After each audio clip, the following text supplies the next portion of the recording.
И сегодня в подшефный город Ровеньки Луганской Народной Республики отправили 20 тонн гуманитарного груза. Это уже вторая машина с товарами первой необходимости, что направляет республика на восстановление Ровеньков.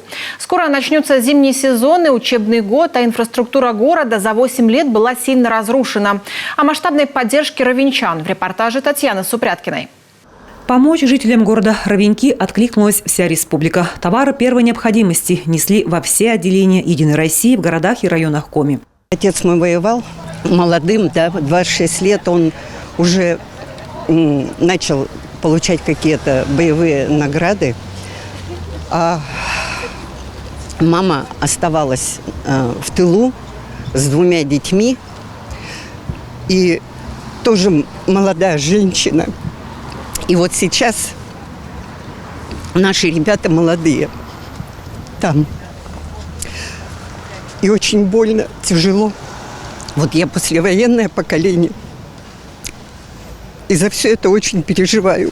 И думаю про беженцев, которые уходят с запада на восток.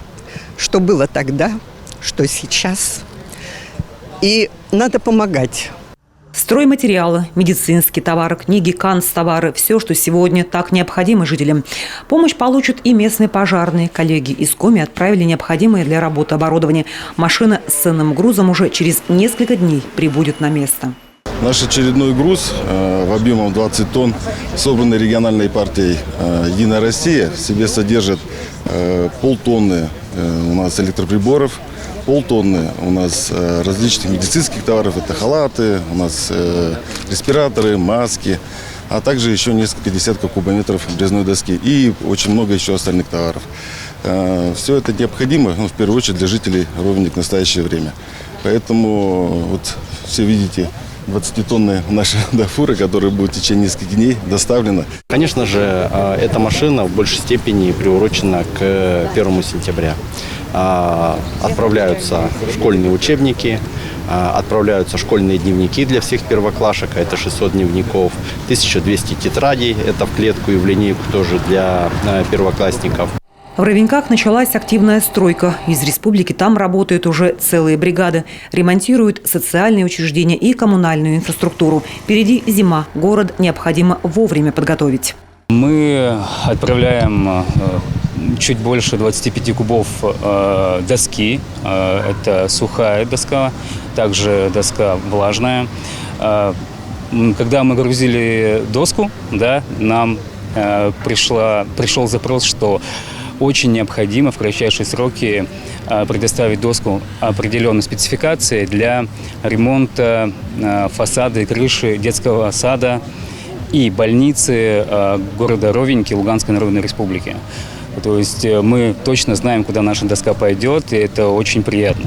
Парламентарии Коми еще в июле рассмотрели и приняли поправки в закон об управлении и распоряжении государственной собственностью республики. Это позволило на безвозмездной основе передавать госимущество региона в собственность ЛНР и ДНР.